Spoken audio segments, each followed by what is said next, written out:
business with our chair. I'm filling in for today. So we're starting out with an employee recognition. I understand Hannah's under the weather as well.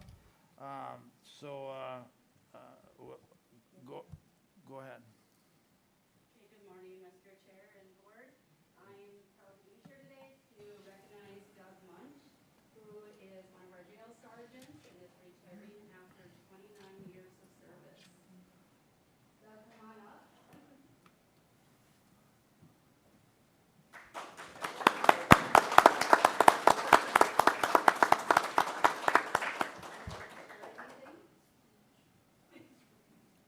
Well, I just want to thank the county for putting up with me all these years and for the support that they gave me when I lost my son and Pam passed away, and allowing me to keep my job after I had my bad accident in 2000. The county was very supportive during those times. Thank you. And it's been an honor and a privilege to work with the county and the people that I've worked with. I can't believe it. Thank you. Thank you. Doug, We need a picture. Doug, as acting chair, I do thank you as well for all your service and your hard work. Thank you. And good luck in the future. We'll have everyone come up here Yeah, we need a picture. for a photo. Everyone from the sheriff's office, please. And your family. You can come up too. Have an accident.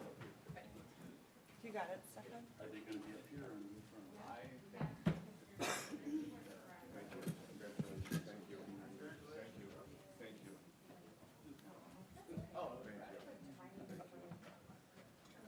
You and your family. Sorry about all our chairs. He's got a head on me, so I know I gotta be.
Compliment.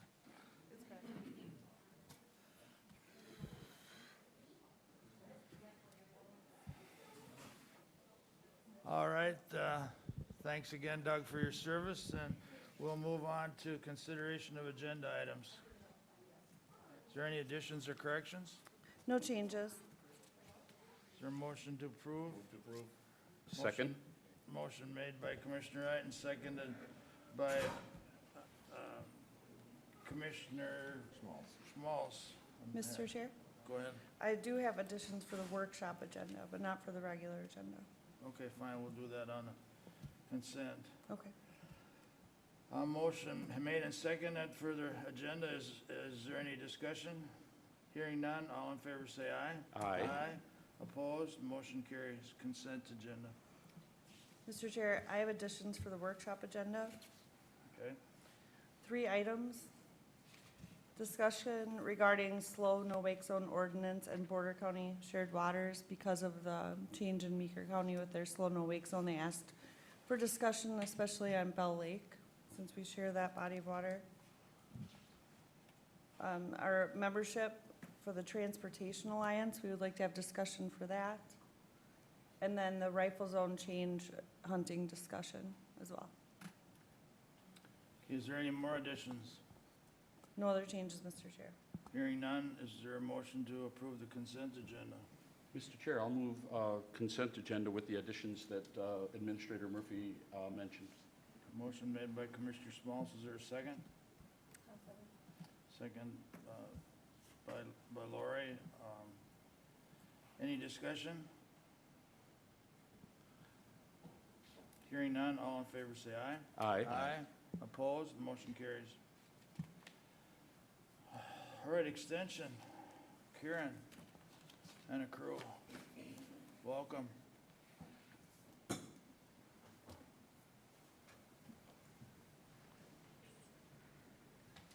Good morning. Thanks for having us and giving us some time on the agenda today to talk about the work that we've been doing in Extension. My name is Lori Vici. I am the Regional Director for Extension with McLeod County, but also Meeker, Wright, then Stearns, Benton, Sherburne, and Morrison as well. And I am probably the proudest of the RDs because the counties I get to work with are ones that have these partnerships that you were graciously willing to give a try about 4 years ago. Now, you might recall that we changed the way that we do extension work in McLeod County, going from a model where you have one educator that needs to know everything about everything to partnering with other counties to share educators so that they can specialize. So today we're here to do two things. One is to recognize our Farm Family of the Year. That is the biggest award that Extension gives out every year. We select a farm family in each county, and our Extension Committee does that. The farm family could not be here with us today, but we'll talk a little bit about them and who they are, and then also to share with you all the work that we're doing in the partnership that you are supporting. As I said, the partnership is one that multiple counties come together to have more than one educator. So you partner with Meeker County and Wright County to have 3 educators. They are all 3 here today. These are agriculture educators. We have Karen Johnson, who is your specialist in livestock from McLeod County. Yes. McLeod County. Yes. Emily Lindenfelter, who is your horticulture expert, and Taylor Herbert, who is your crops expert. So I will do no talking because I'm an expert in nothing, and I will let them talk about all the work that they're doing for the county. So like Lori said, our farm family unfortunately was not able to be here this morning because of a last-minute conflict, but the 2025 McLeod County Farm Family of the Year is Goat Shine, or the Becker family, Ed and Tracy. They originally started Goat Shine out of a need to make some skincare products for their son, and then it kind of morphed into raising Nigerian dwarf goats for events. So they go to a lot of different events and bring their goats, like goat yoga. A few weeks ago, there was an event at the winery here. So it kind of blossomed into that. And they've been really supportive of 4-H and FFA. And we are going to recognize them at the 4-H livestock auction this year at the county fair. So that would be a place that you could see them and meet them. Otherwise, they'll also be at Farm Fest this year in Morgan, Minnesota, if you wanted to attend that as well. So we wanted to run through some of our programs and technical assistance from the previous year. Last year in McLeod County, we answered a total of 109 technical assistance questions. This includes phone calls, emails, texts, Facebook, all sorts of things, and site visits as well. We do go out to people's homes. And in the Tri-County, we had a record number of technical assistance calls at 426. We put the top questions there to give you an idea of what we get called about. Trees, I get a lot of tree questions. And then crops with Taylor, home garden questions, and then weed ID, and then livestock care for Karen. Some issues that we're seeing this year, and then also at the end of last year, were some weather-related plant issues. In that one picture with the lawn there, that's a fungus in the lawn. I've also been seeing a lot of fungal issues in trees, especially last year, and then with all the rain that we've seen this year too. And then that picture on the right is actually really a cool picture of an elm tree that has these galls sticking out of it. So really cool picture. Anything else that my other educators want to say? I don't have as cool pictures as Some horticulture programs that are currently happening or did happen in McLeod County. We always host the Gardening from the Ground Up webinar series, Winter Garden College came back this year for the first time in 8 years, and that's a picture of me teaching that. We focus on soil health and cover crops in the home garden. I launched a new program called the Tri-County Winter Webinar Series due to an increase in questions about beginner gardening and offering courses that are accessible to people that are working. So those were recorded and also posted to YouTube, so people can view those at a later date. And then we always have our annual public outreach events that we attend, youth events, and we brought back the Junior Master Gardener Camp again this year. We did that for the first time last year, partnering with 4-H, and that was the first time in 15 years that we held that. So we brought that back, and then we'll move into Master Gardener programs.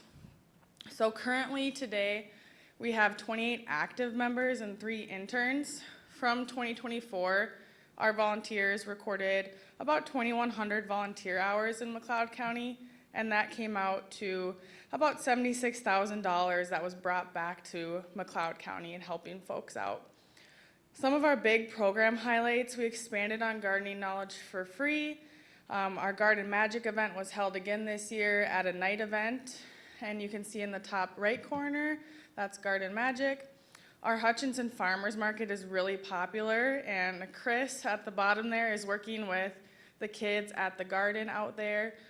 And then we have expanded on some combined education with partnering with Meeker County Master Gardeners. So I've been putting together and coordinating some education for their own professional development so they can continue to go out and educate others.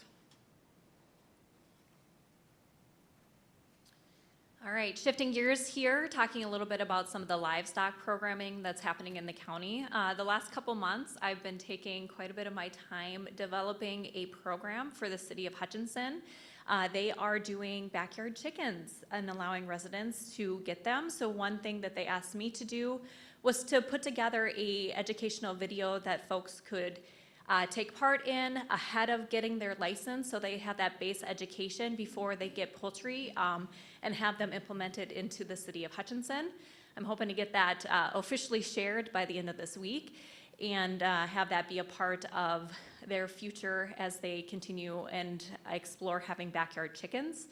Other kind of hot topics that I've been coming across, I get lots of questions related specifically to pasture management and how whether it be stocking density or different varieties of legumes or grasses that folks want out there, and then trying to make quality hay, which I think Paul can relate to. Trying to time and get hay dry when it rains every 3 days has been a challenge for folks. So just continuing to support the livestock producers in the area in some of those questions.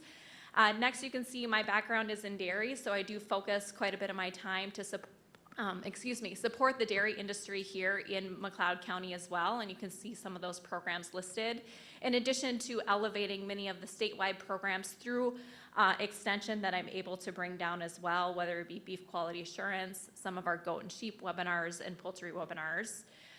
One other kind of fun project that Taylor and I partner on is our alfalfa scissor cut program, and so that happens in May, where we go out and sample fields to help farmers, whether they're beef, primarily dairy, but beef, dairy, as well as some of our goat and sheep farmers that are trying to get that quality of alfalfa off of their first cut. Once farmers know when they can cut that first round, then they've got a continual pattern that they can follow, but getting that ideal first cut and finding that sweet spot between quality and quantity is really important for that first cutting of alfalfa. So that's kind of a fun program that we partner on. One other key partnership I want to elevate too is our connection with the Hutchinson Chamber of Commerce. And so they have a great agribusiness committee made up of a lot of area bankers, just avid farmers, people that want to continue to develop and support agriculture across our county. And we, myself and Taylor as well, serve on that committee and really enjoy hosting and helping with a number of different programs, including the fall farm bucket fatigue buckets, and then Dairy Day at the Park as well in Hutchinson. So with that, I will pass it to Taylor. All right. I'm going to talk a little bit about our crops programs. So our flagship program here in McLeod County that pulls in folks not only from McLeod but also from surrounding counties is the Crop Management Input Seminar. And that happens every December. And we bring research from the university as well as a keynote speaker, usually focusing on marketing of some kind to bring them in and provide that education to the farmers in McLeod. And then another kind of, annual, I'll go through some of the annual events that we do every year, farmland rent workshops. Probably rental rates and economics is one of the #1 questions that I get. I get these questions both from landowners and from farmers that are renting. Everyone just wants to know what's the fair deal out there, so we do workshops as well to help folks get that education. And then private pesticide applicator trainings, these are required for folks to do every 3 years if they are applying restricted use pesticides. So we provide that as well, and we were actually the first event hosted in Century Hall. So that was pretty exciting. That was where we did pesticide training this year. And then I also like to focus a lot on soil health education. This is something that time and time again, folks have told me that they want more of. It's a really hot topic right now in crops. So we did do an alternative tillage day, partnering with the Soil and Water Conservation District here in McLeod to host that last March. And then this March, we also hosted a compaction workshop. So just talking about how different soil health practices, whether it's cover crops, reducing tillage, things like that, can impact the soil on your farm and improve profitability as well. And then also, I won't touch too much on it because the other 2 ladies here did a great job talking about the public outreach that we do. So Emily and I work together to do Community Ag Day again this year. And then we also participate in Nature Field Day that also is put on by our Soil and Water Conservation District. So we help provide some education to kids that come out to learn more about what goes on our farms here. I also do some kind of research-focused projects similar to what Karen mentioned. So pest trapping, so making sure that when there's research being done at the statewide level within Extension, that we do have data and information that's coming from our local area. So I put out cutworm traps every year. We get that information. I think this year we had the most flights in McLeod and Wright County that we've ever had, as far as I know that this trap has been going on. However, luckily, I think they all drowned because we didn't actually end up having too much cutworm activity in June, which is usually when you see a lot of it. And I didn't see too much, so I think that might have been one good thing that happened with all the rain. And then I'll be putting out a corn rutworm trap here shortly around Plato to look for corn rutworm. That's something that we're going to be looking for the females because they lay their eggs, and then it's a concern for the following year. So always trying to look ahead here when it comes to the crops research. Then we do alfalfa scissor cut, and then that picture there is me up in a combine here for the harvest weed seed control project that's happening, putting a mechanism on the back of a combine that crushes weed seed as it comes out the back. Really cool research that's happening here in McLeod County. And then, of course, I always help with the test plot, a variety trial with McLeod County corn and soybean growers as well. All right, so with that, we won't take too much more of your time, but thank you so much for listening to us today. And there's our contact information if you do want to reach out. If you are not already getting our newsletters or following us on social media, highly recommend it. That's where we post a lot of our events. So if there's anything of interest that you would like to attend, that's kind of the best way to hear about them, is either on Facebook or through any of our newsletters. So anything else anyone wants to add? All right, thank you so much for your time. Thank you for a great presentation. One question I do have, you said you had 400 and some questions. Is that different questions, or some of the, I would guess there's a whole bunch of redundant ones mixed in with that? Yeah, I mean, all different questions from different people, and then like sometimes I'll have a question from the same person like a month later, so I'll still count that. But we don't count each question either. So sometimes someone will call me and ask me like 5 questions. I just count that as one. It's kind of fun though, isn't it? I mean, it kind of makes. I like going out to people's houses a lot, so the site visits are really helpful, and people like to get me out there too, to see what's going on. Well, thanks a lot. Yeah, thank you. Mr. Chair, Go ahead. before I let the gals get away, I was going to ask Emily, you said your top call is about trees. Is it centered around emerald ash borer? What's your top question concerning trees? Yep, I would say emerald ash borer is a big one. Just diseases of trees in general. So with a rainy year, it's like fungal diseases. People just send me pictures of the leaves. oak wilt is another question I get a lot, and then apple trees, lots of questions on apples, and then pruning trees in general. I think those are like kind of the themes. Very good. And Mr. Chair, I do want to take this opportunity to thank Extension for the services they give, not just McLeod County, but the other counties as well.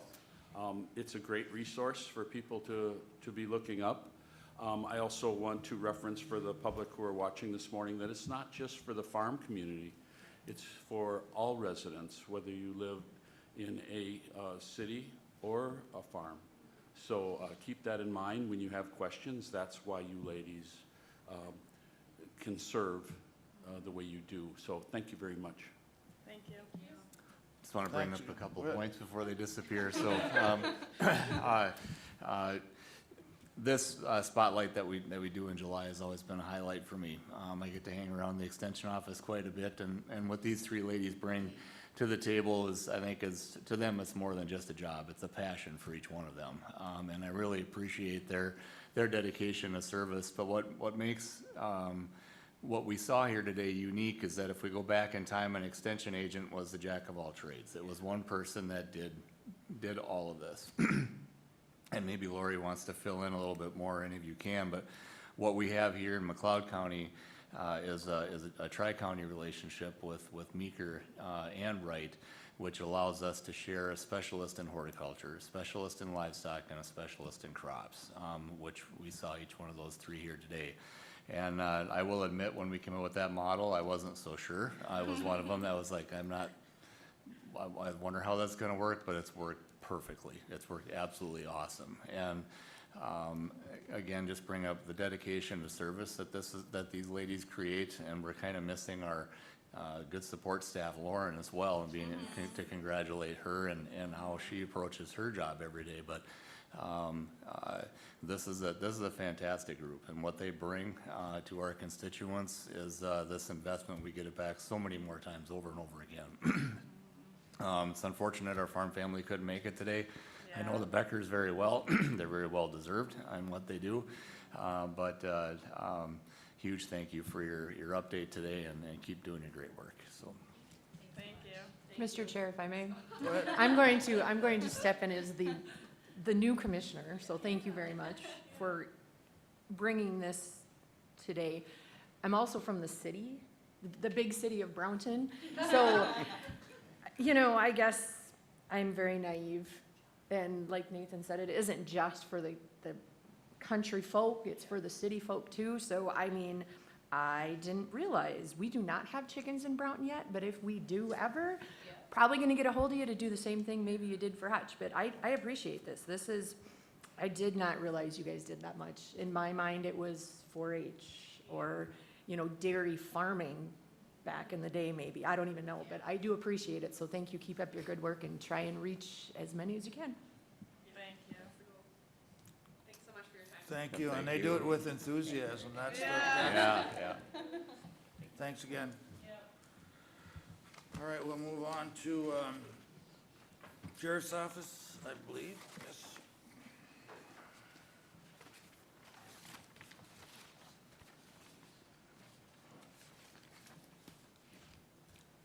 Morning, Casey. Good morning. How's everybody doing this morning? Morning, good. Good. So, just to kind of give you some background on this, last year we had the opportunity to go out for a grant for the safe and secure courthouses. It's a grant that we got in the past. So a group of us from the county, basically members from the sheriff's office, information technology, building and maintenance, and jails, and then also from the courts got together, and we kind of looked over what we had going on at the courthouse at the time, kind of made some recommendations, put in for this grant, and were awarded $46,000 for the grant. When it came time to actually go through and then get the quotes from the companies to actually do the work, they came up with some ideas and some things that they believe that we should be doing besides just the minimum, kind of what we went for on the grant. So I approached you guys back on June 3rd, kind of gave you an update on how those quotes went. We had 3 companies that actually put in bids. The lowest one was LVC Companies, at $159,404.30.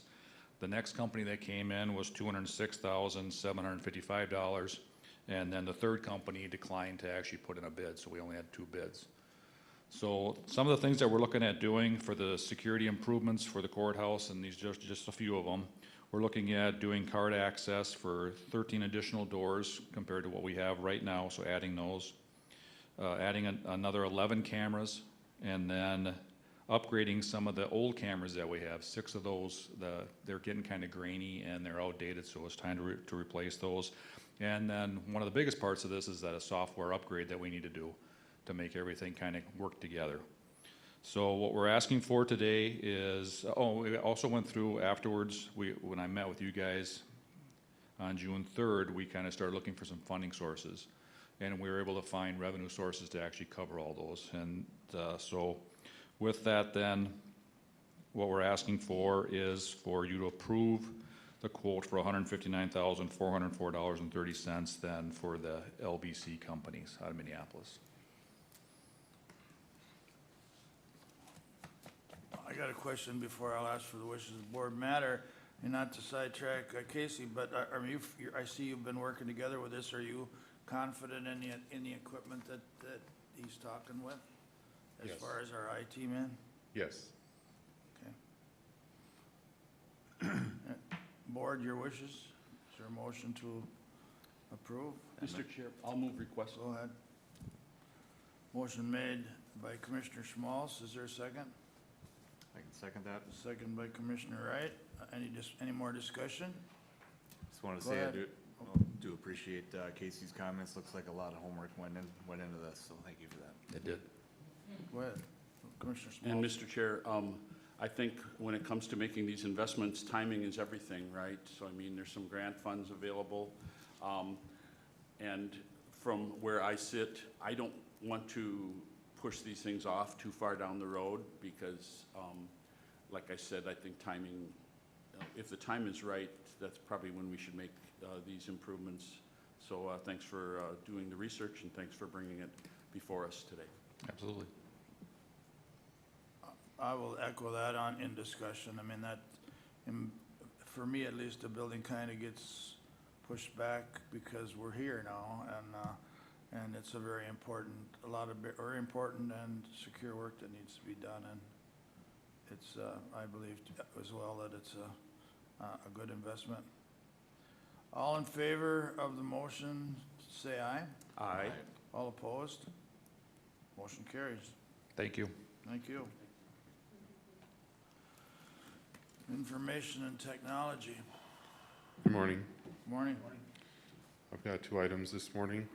First one is to consider approval of agreement with the Multi-State Information Sharing and Analysis Center, or MSISAC, for an 18-month membership at a cost not to exceed $3,495 with funds from the information technology budget, and authorize myself, IT Manager Matt Troska, to execute the agreement electronically. The MSISAC was founded by state, local, territorial, and tribal governments for the purpose of sharing information regarding cybersecurity and had been funded by the federal government until March of 2025. The MSISAC has developed a new model that requires members to pay dues. Dues may be reduced or eliminated if federal or state funding is provided in the future. McLeod County has benefited from several services offered through its membership with the MSISAC and would like to continue its membership. If the county had to replace the currently free offerings from the MSISAC with paid services, they would cost many times more than the annual dues. The $3,495 amount is the amount of our dues with no federal or state funding. Membership will need to be renewed annually following the initial 18-month membership. Wishes of the board or questions? Matt, now, is this a new contract? This is something we've done before, but this is a new contract. Am I understanding this right? We've been members of the MSISAC for a number of years. This is new because we've never actually had to pay for membership before. Okay. And in fairness to you, that's why I kind of wanted you to present it because there was actually differences from the years before, even though the services are the same. It just makes it a lot cleaner for me, so. Any more questions for Matt? Otherwise, I'd look for a motion to approve. Move to approve. Motion made by Commissioner Wright. Is there a second? A second made by Commissioner Chaska. Any more discussion? Hearing none, all in favor of the motion say aye. Aye. Opposed? Motion carries. Item number 2, consider approving the quote from PCCS Inc. of New Hope, Minnesota to replace and install batteries for the government center uninterruptible power supply at a cost of $18,362 with funds from the information technology budget. The batteries in the government center UPS are now 5 years old, and it is recommended to replace the batteries.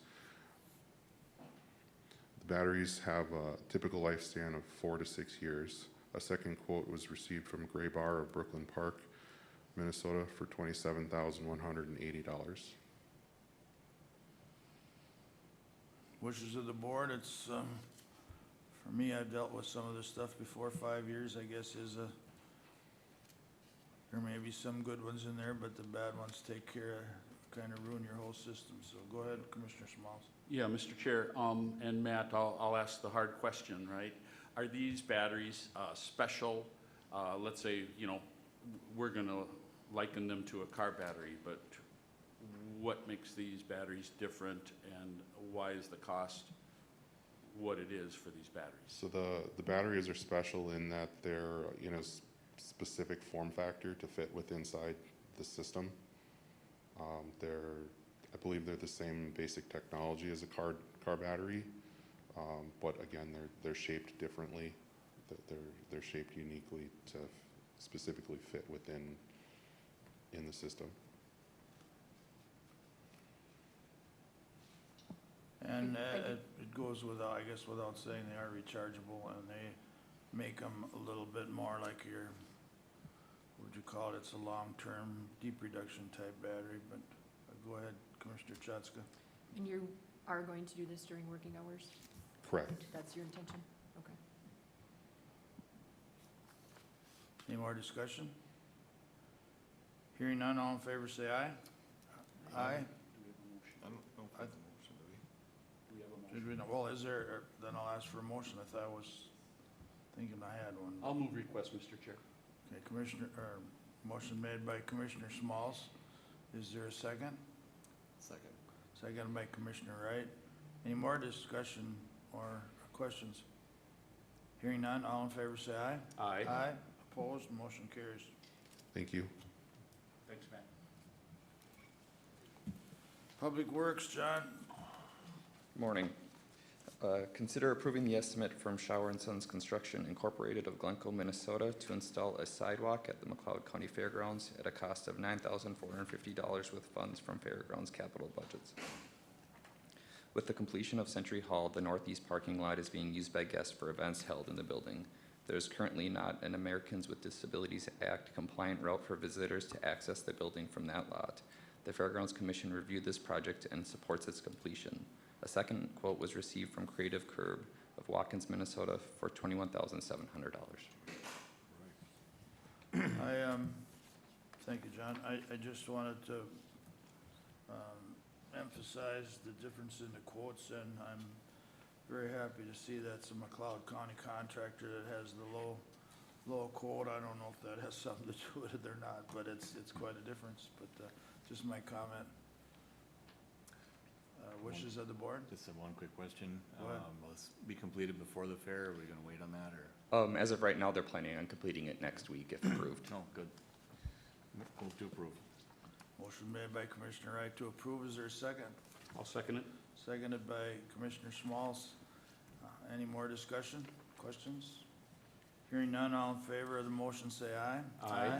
Opposed, motion carries. Thank you.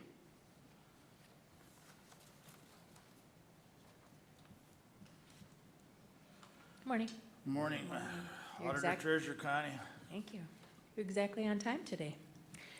On June 16th, the board approved the reestablishment and correction of historical records for the CD 810 and 36 drainage systems. The next action toward system repairs would be obtaining repair reports. So I will need 3 separate motions and we'll go through them. Houston Engineering, Inc. of Maple Grove has prepared the scope of services agreements for the repair reports of county ditches 8, 10, and 36. The fees that are provided are estimates of hourly rates and charges based upon HEI's fee schedule. Deliverables are expected to be completed by 12/31 of 2025. So item A, consider approving the June 6th, 2025 scope of services agreement with Houston Engineering, Inc., Maple Grove for the repair report of County Ditch 8 at a cost of $45,500 with funds from the County Ditch 8 budget. Mr. Chair, I'll move request. Motion made by Commissioner Schmalz to approve. Is there a second? I'll second it. Any discussion? Go ahead, Commissioner. Mr. Chair, at the hearing, I think I heard most of the comments was the people on the system really want the system to be upgraded or repaired. So knowing that information, it helps us up here as a drainage authority to push these projects along to completion. So this is just one of the necessary steps to get to that point. So happy it's before us today. Thank you. Connie, short layman version is this is the engineer's report of what needs to be done on the scope of the work. Is that correct? Correct. Okay. Any more discussion? If not, all in favor of the motion say aye. Aye. Opposed, motion carries. Okay, item B, consider approving the June 6th, 2025 scope of services agreement with Houston Engineering, Inc. of Maple Grove for the repair report of County Ditch 10 at a total cost of $42,500, including the base cost of $34,000 and an optional alternative cost of $88,500 with funds from the County Ditch 10 budget. Mr. Chair, Go ahead. I will move a repair report for CD10 as specified by Connie. Motion made by Commissioner Schmalz. Is there a second? Second by Commissioner Cheska. Any more discussions? Again, question, Connie, it's basically an engineer's report and what's needed on the work to proceed. Correct. Is that correct? Mr. Chair? Go ahead. Before we take our vote, I wanted to make one more comment for the public that's following along. These are estimates that Houston Engineering is giving us. These are not hard numbers, but estimates. And there might be some alternatives offered with the repair. That's why we use the word estimates and options in some of these proceeds. Just wanted to make the public aware of that. Thank you, Mr. Chair. Very good. Any more discussion? Hearing none, all in favor of the motion say aye. Aye. Aye. Opposed, motion carries. Okay, the final one, item C, consider approving the June 6, 2025 scope of services agreement with Houston Engineering, Inc. of Maple Grove for the repair report of County Ditch 36 at a cost of $30,400 with funds from the County Ditch 36 budget. Mr. Chair? Go ahead. I will move the motion of the repair report for CD 36. Motion made by Commissioner Schmalz to approve County Ditch 36. Is there a second? I'll second it. Quick question, when you say funds, each one of these had funds from the ditches that, it's not for me today to find out if they have a budget itself, but it will be, finally, the final reports will tell the levy on that ditch to those farmers, correct? Correct. They will be billed to that ditch system. Thank you. And another comment I have in my I hope it stays that way. I hate to even say this, but most of the time, the engineers in today's world stay high. I mean, you know, that doesn't always work, but we've been lucky here for a while that the engineers' reports have come out high in comparison to the work done on the project. So I keep my fingers crossed, so we'll go from there. Mr. Chair? Go ahead. And one final comment before we vote on this last one. I think, you know, we see that the quantity on the estimates changes, and Connie, maybe you can speak to that a little bit, but I think what they use is the length of the system, how many culverts are involved, the overall look of what the system looks like before they quote us these repair report estimates. Am I correct on that, That is Connie? accurate. All right, hearing no more discussion, all in favor of the motion, say aye. Aye. Aye. Opposed? Motion carries. Thank you. Thank you. County administration. That must mean I need to start out with calendars. Yep.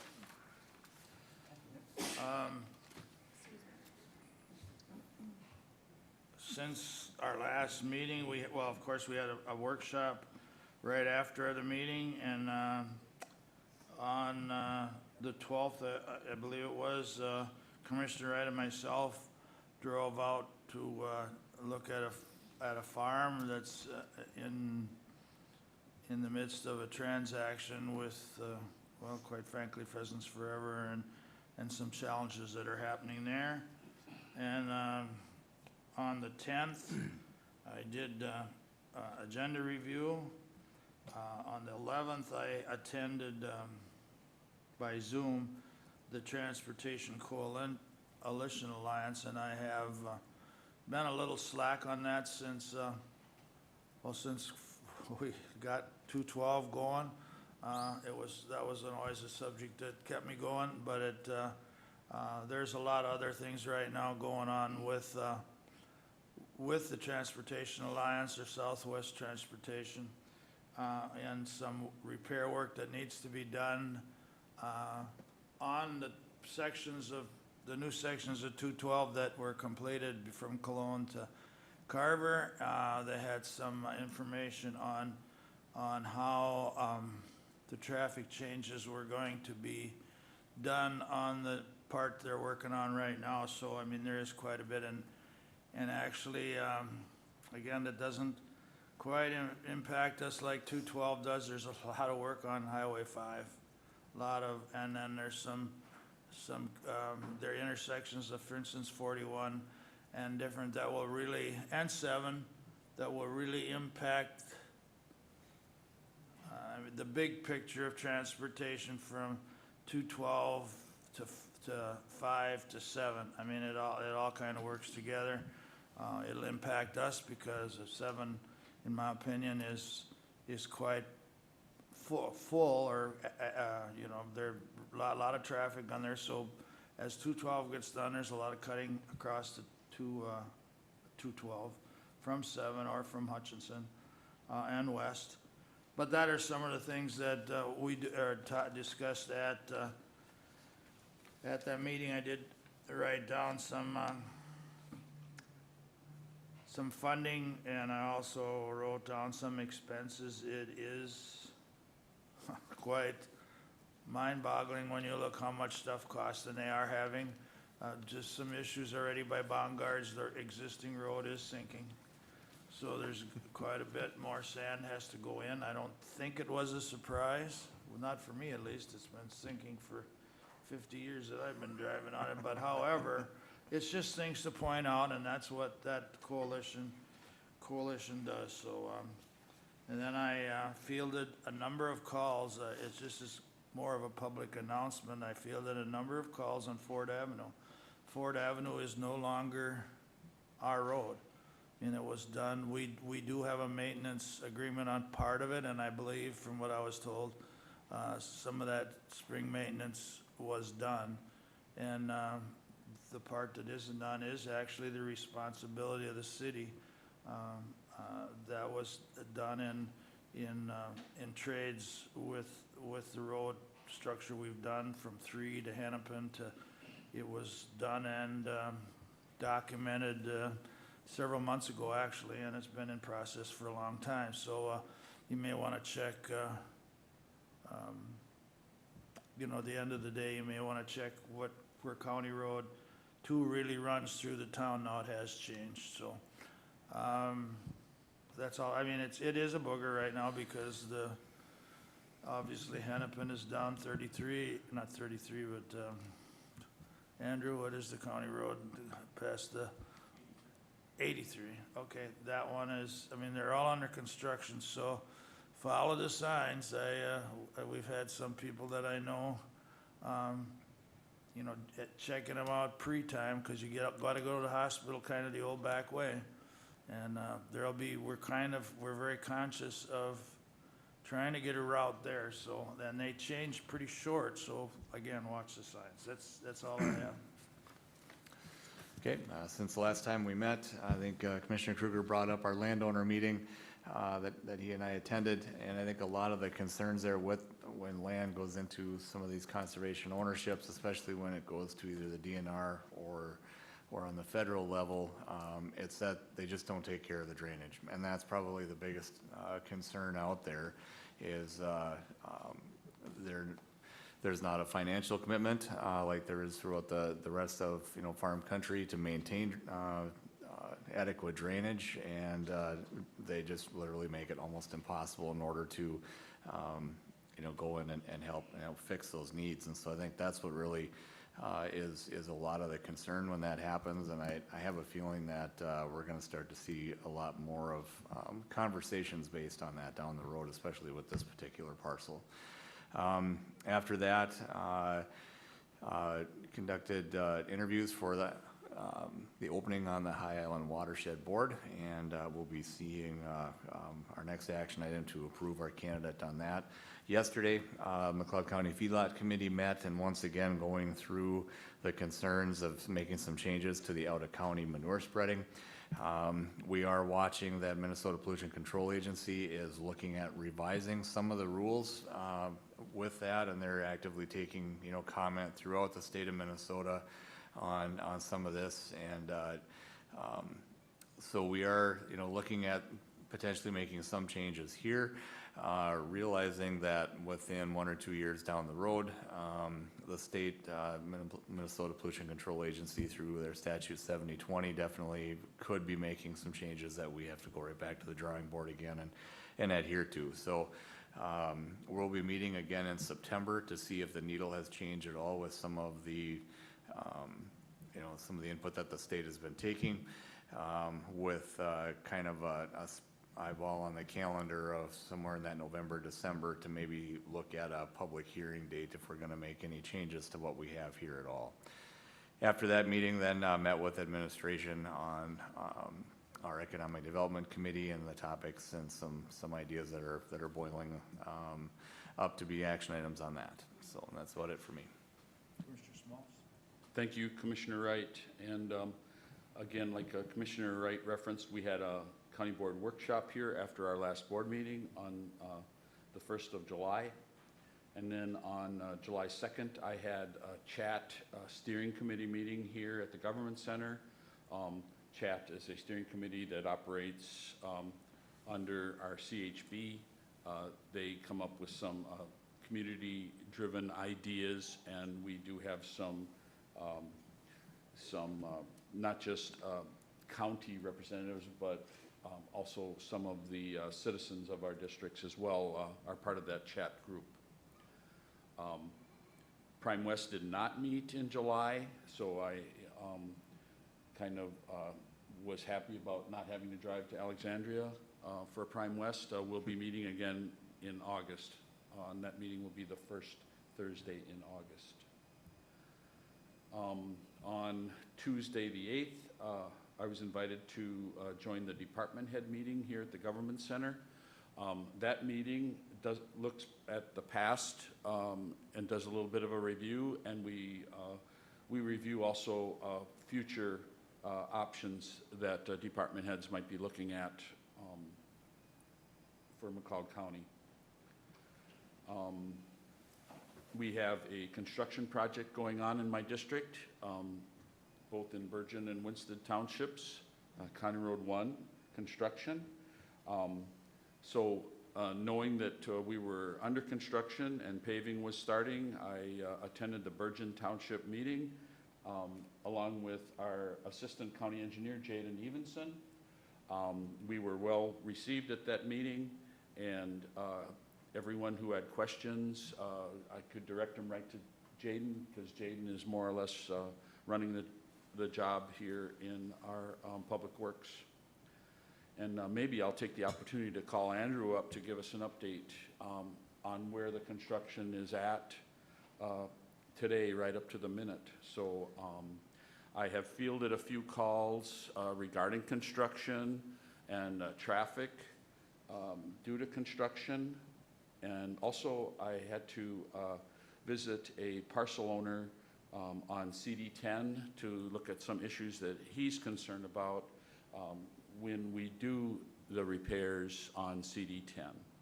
So, Mr. Chair, if I may, I'll ask Andrew to update us on our construction project on County Road 1. Go ahead, Andrew, thanks. Thank you. So currently, we are in the process of concrete paving, so all the milling has been done on the concrete sections. Up in Lester Prairie and Winstead, we have completed most of the curb replacements. There's about a dozen of them left that they're working on today. The city of Winstead water main work is partially completed. They're continuing to work through that. The concrete paving side, we ran into a few weather issues and then some scheduling conflicts with a shoot at the Lester Prairie Gun Club. So as of Friday, from County Road 22 to the Lester Prairie Gun Club, we had that paved. And then yesterday we kept moving east and north, and then had a plant breakdown at about noon. They got that up and running at 6:45 this morning, so they're going right now. Hopefully we can get to about County Road 93 today. I think that's kind of the goal. It's about 1,500 feet into Lester Prairie, and then got to make the move through town and over there. So if the weather holds out, which it doesn't look like it's going to the rest of the week, we could be pretty close to being done with paving by the end of the week. Thank you, Andrew. Before you sit down, I've already covered what I knew of Hennepin, and was I pretty much right on what I said with Hennepin and Ford Avenues? Yep. The county, back in December or January, I can't remember exactly when we did the whole turn back with the city of Glencoe. Ford Avenue south of 18th Street is now the city of Glencoe's. We have patched north of 18th Street and a portion of 18th Street that we could get. We have to, in the next couple of weeks, we are going to be coning off no parking on a section of 18th Street so that we can finish the patching on that. As far as the Hennepin Avenue project, they started on 15th Street, did 2 blocks of 15th Street. All the utilities are done there, and they're working on Building Road. So then they moved over to Hennepin Avenue. Hennepin is, they've been working on water main. They got all the pavement, all the removals done. They're working on water main. You'll notice Highway 22 by Casey's is closed for about the next week. That is to make the water main tie-in under Highway 22. The water main that it tees off of is in the intersection. We just could not maintain traffic through there. So that will be closed for about another week. And that will be fully up to grade and finished, and we'll be out of that intersection for the rest of the duration of the project. We're working on potentially having up to 3 crews working on utilities, underground utilities, plus CenterPoint, and some communication companies are in doing utility relocations. So that area is very busy with construction traffic, and please look at the signs and follow the detours. If you have any questions about detours, the city has maps and everything on their website. Just to refresh everybody's memory, that you talked about the sewers and water. This is a joint effort between the city of Glencoe and McLeod County. So, I mean, we're basically responsible for the road, but we work together with the joint powers to, get the whole road completed. Yep, correct. And I think it's other than weather, I think things look pretty good, at least to me. Yep, we're making progress. cooperation, coordination through the city and the county's been great. Now if we could just get the weather to coordinate a little bit. We're lost, I would say we've lost about a week and a half due to rain. But the contractor's been doing a good job. They've been getting everything sealed up. They've been moving along, making progress. Go ahead. Yep, thanks, Andrew, for giving us an update on the construction projects in McLeod County. And then, Mr. Chair, lastly, yesterday, I'll finish up my calendar here, we had an insurance committee meeting here at the Government Center. Our insurance broker is seeking requests for proposals on our health insurance plans that we offer, not just in McLeod County, but in Sibley County as well. That's my report, Mr. Chair. Thank you. Commissioner Cheska? Like everyone else, we had the workshop on the 1st of July after our regular meeting. After that meeting, I've had discussions with some of the landowners on the drainage issue and the DNR, and that stuff that we had kind of dealt with at that meeting. Again, it's an eye-opener to me to try and understand all that, which I don't understand it. And when I talked to the people, they said, you know, I know there's really not much that the county can do, but making us aware and as many other people, maybe someday that can change again. And then I attended a Zoom meeting with the NACO legislative update on the 7th. I'd never had a legislative update with them, so that was nice to listen to how they presented things on the national level with the one big beautiful plan or what the president has. So again, it's some of that stuff will, eventually get down to us here in the county, with some of my committees being those health and human services stuff that will be affected the most. So that's all I had. Attorney's office? Okay, before I turn it back to our administrator, I just wanted to comment to the issue of that land sale, and I've been working on some of this stuff before, and again, it's not just the drainage. I mean, it's the loss of property taxes, and then again, not so much just to the school or just to the county, but to the schools and the roads. I mean, we're getting enough good land turning over that I believe that we have to at least run the data on what's going on and try to find some kind of a solution. It takes more than the way the structure is now for in lieu of taxes. It doesn't run long enough, or actually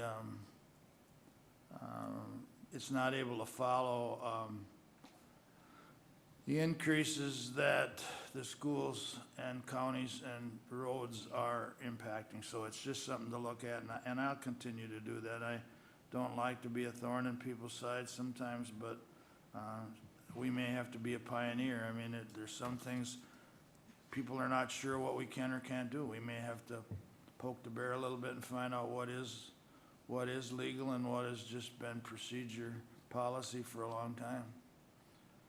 So with that, I'm our administrator. Thank you, Mr. Chair. As you know, I had out-of-state travel last week, so I would give a summary then, and I will give you a short one. Last Wednesday through Friday, I traveled to and from Philadelphia, Pennsylvania, representing McLeod County on the National Association of Counties Workforce Advisory Council prior to the national conference. I have been on the council since its inception in 2021. There was a good representation of counties across the United States. I attended a 6-hour meeting, and our topics of discussion included what resources are best fit to provide our counties to assist with workforce challenges and for the best value in their memberships of NACO. We talked about unfunded mandates, the cost of health insurance and weight management to counties on their insurance plans, and loss in time. Public safety staffing and recruitment challenges for counties. We recapped the election workforce challenges and increased costs of elections to counties, which myself and County Kurtzweg participated in those listening sessions and were on those panels. And then we also discussed the 2025 remaining and the 2026 initiatives of the council. I worked with a small group to identify valuable training initiatives that the council could implement in 2026 to enhance value to member counties. That's all I have. Any questions on that? I do, Sheila. Was there any talk at all, and it's more of a state issue than probably an NACO issue on ranked choice voting? I wasn't, I didn't go to the conference, so no, this was a workforce advisory council. Okay, and I'd So ask that's your, all focused. I'm That glad- was discussed at the conference, I believe. I'm glad you and Connie are staying up to date, because if you think the costs are high now, ranked choice voting, which I am absolutely opposed to, I'll use my bully pulpit for that, but that would be a disaster, and our state auditor is in favor of ranked choice voting, so I just caution everybody to look and see what it is and make sure you understand it, because it's along with some other stuff that's coming down the pike that are going to get put on counties. You know, we need to educate ourselves if that's the right terminology, but thank you, Sheila. Any other questions? Thank you, Mr. Chair. Item A, consider reappointing Kevin Miller to the High Island Watershed District Board of Managers for a 3-year term beginning on September 1st, 2025, expiring August 31st, 2028. This open appointment was advertised in the McLeod County Chronicle on June 13th and 20th, 2025. Letters of interest were due to the County Administration Office by the end of day on June 27th. On Tuesday, July 8th, myself and Commissioner Wright met with Mr. Miller, and now we're asking for reappointment. Move to approve. Motion's been made by Commissioner Wright to reappoint Kevin Miller after a meeting with him to the High Island Watershed District Board. Is there a second? I'll second. Seconded by Lori Shutzka. Is there any discussion or questions? And Mr. Chair, I just want to add, Mr. Miller served on this board for many, many years, and through the interview process, it's pretty obvious his extensive knowledge of operations there, and his future goals definitely meet being able to be reappointed. I would echo that as well. Kevin works tirelessly. I mean, he's going all the time anyhow, and he's got boots on the ground on most of the issues they deal with there, so he's a very good fit.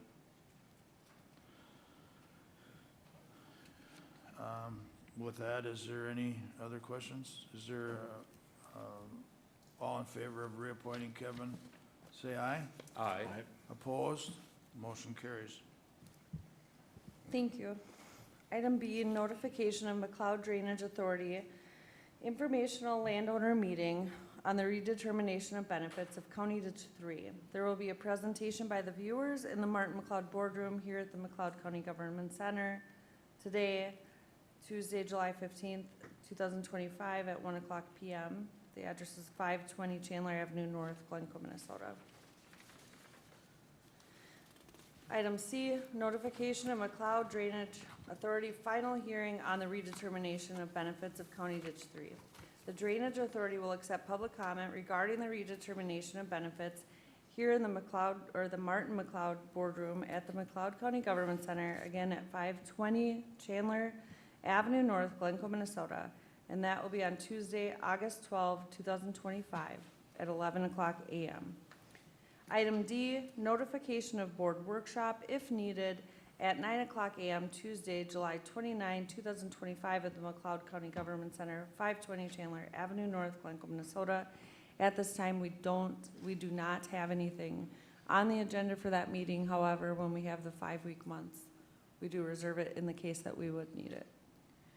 It's likely that that workshop will not be held, but if anything is added, then it would be.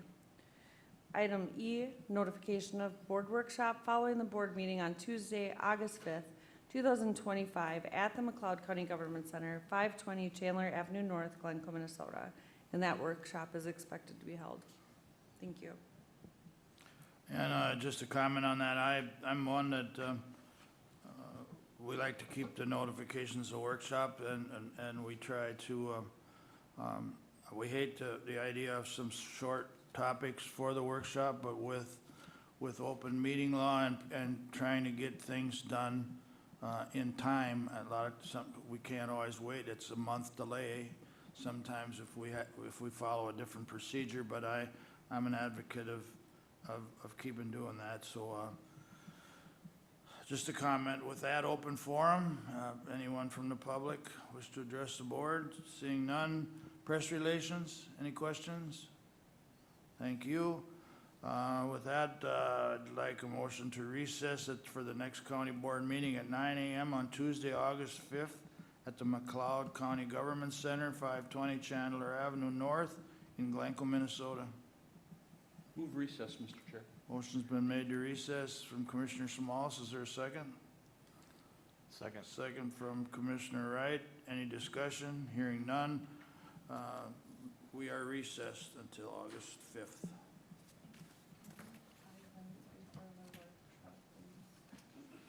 We will start, we need 5 minutes.